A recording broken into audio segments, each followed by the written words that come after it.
Hi guys, and welcome to Go Season 3. Today we introduce some of the new team. Check out what's happening around Adelaide, and we've got some new segments which we hope you enjoy. So don't go anywhere. In 3, 2, 1, go!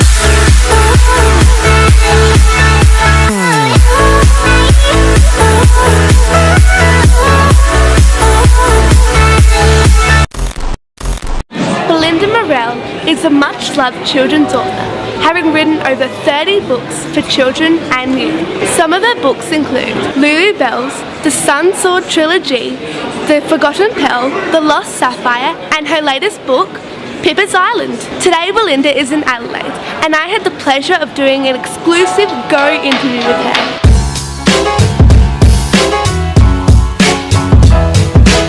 What inspires you to write stories for children? I think originally I was really inspired by my own 3 children because they were just mad keen readers and they loved sharing with me the books that they loved, and so sometimes they'd give me a book and they'd say, "Oh Mum, you've got to read this, it's fantastic," and I'd read it and think, "Oh, I wish I'd written that." And other times they might show me another book and I'd go, "Oh, I'm sure I could write something much better than that." So first of all, it was my 3 children that inspired me, but now I think it's the fact that I get hundreds of letters from kids all around Australia and overseas telling me how much they love my books. They ask me questions, they say, "Please, please, please write more books," and that is really inspiring. Many of your books are historical fiction. What makes you interested in that genre? I've always loved reading historical fiction. I think I'm really fascinated with the past and the lessons that we can learn from the past. So I love writing my historical time-slip books. I think it's really important to think about the past and to sort of imagine what life was like back then, how it was sometimes really hard and really difficult. And I think it's really great for kids today to go back and look at the past and see what lessons they can learn from the past. And maybe I love the idea of having a modern day character who has to look inside themselves to find the strength to deal with problems and to find the courage within themselves to maybe change their world. Tell us how your parents influenced your writing. I was very lucky because I grew up in a book mad family. So I grew up in a big old house that was absolutely filled with books and filled with animals. And my parents always encouraged us to read. They always bought us books as presents. And they always encouraged us to write ourselves. So I can remember my mum when I was very young. We might be having people for dinner and she'd say, "Oh, why don't you write them a poem?" Or for my grandparents for Christmas, "Why don't you write them a story and we'll publish it and we'll, make it really beautiful and give it to them." So they always encouraged our writing, which is perhaps one of the reasons why all of my family are writers. My brother, my sister, we all write books. So I think it's very much that family encouraging a love of literacy, a love of reading and a love of writing. Your latest series is Pippa's Island? Yes, Pippa's Island. I'm so excited about this series. This particular series is about a girl called Pippa Hamilton who lives in London with her family, and she has a really great life there.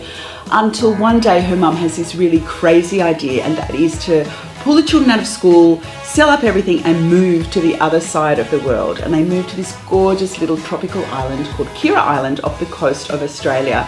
And at first Pippa hates it. She thinks it's really tough leaving everything she loves behind.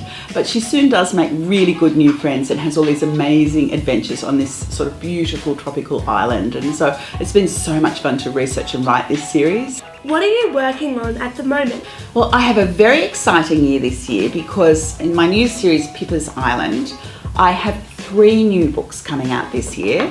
So I have Pippa's Island Kira Dreaming, which came out in January.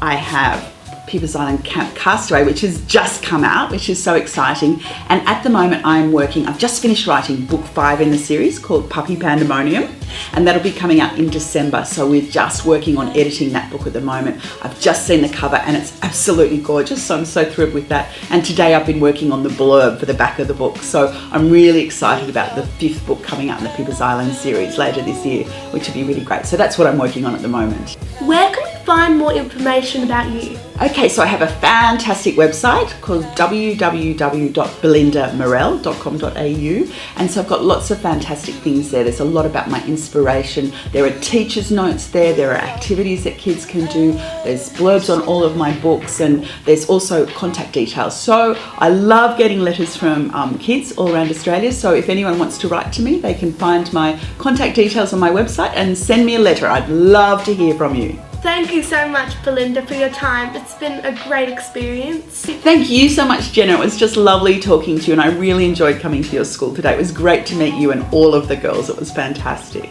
This season, we've decided to find out about the coolest things in our city, whether they be best kept secrets or ridiculously fun or just plain weird. I can tell you now that some of the kids on this show, they were in for the biggest surprise of their lives. Have you ever wondered what it would be like to be 15 and own your own business? I'm here with 15-year-old Violet Coleman, owner of Georgie Paws.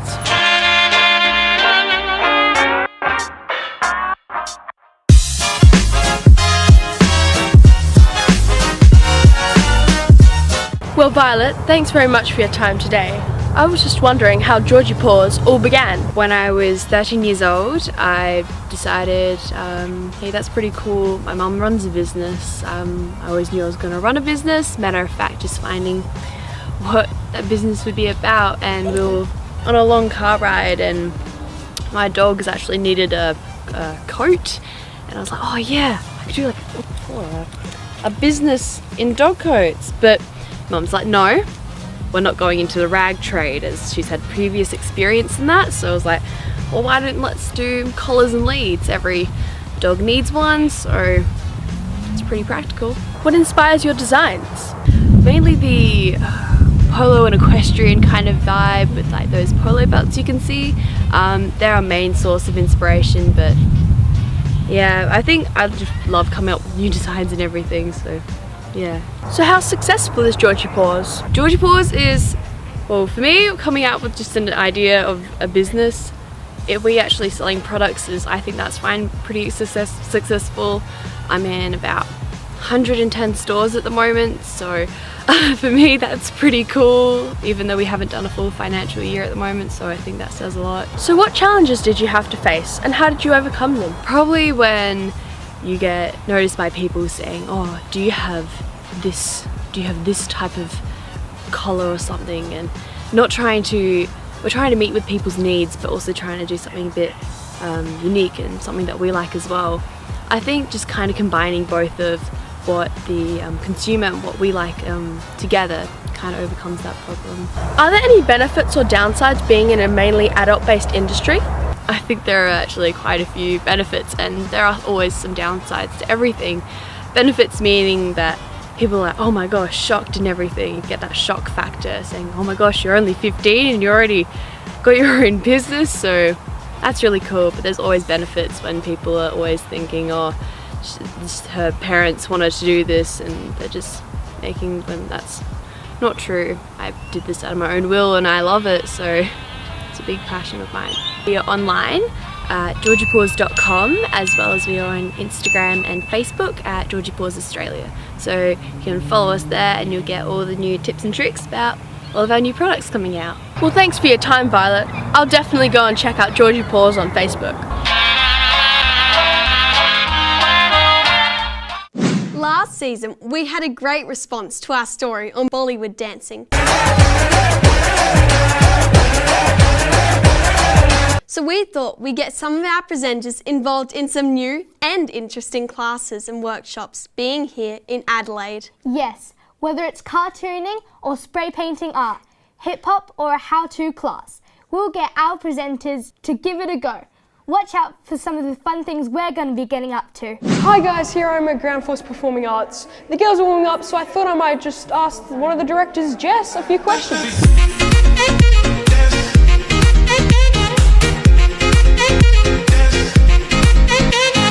Thanks Jess for having me here today. So how old were you when you started dance and then going to teach? I first started dancing when I was 3 years old. I did lots of different styles from a young age, and when I was a teenager I actually started to teach dance. I continued teaching dance all throughout my teenage years. Then I went to university and actually did Bachelor of Education.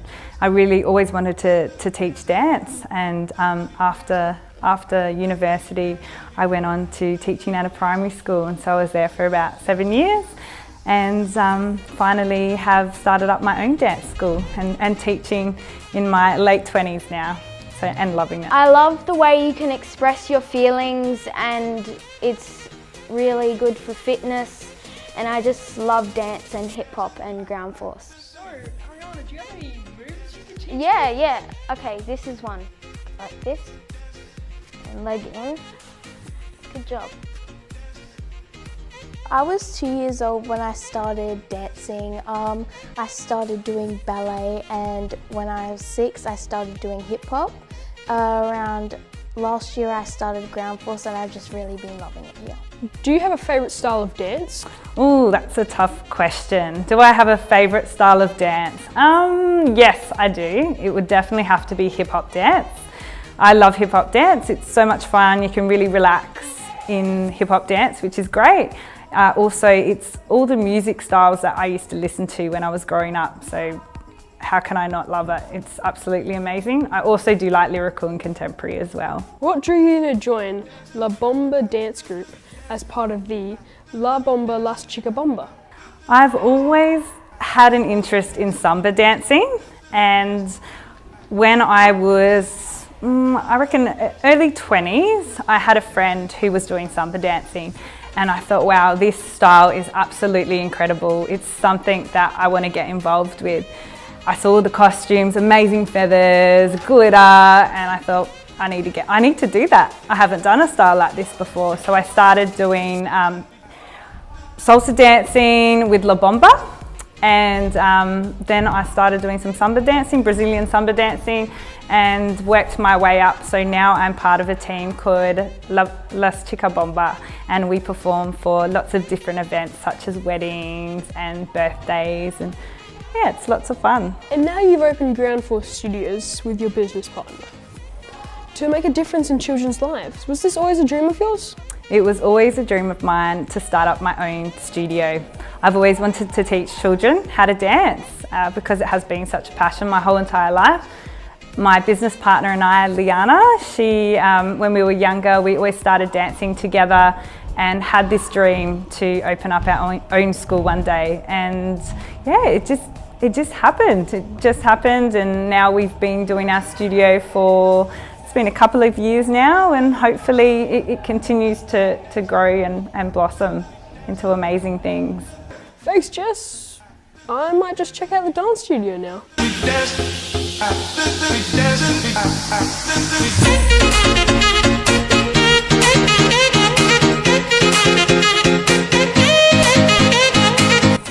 Thanks everybody, you are all sensational. Thanks for having me, and goodbye.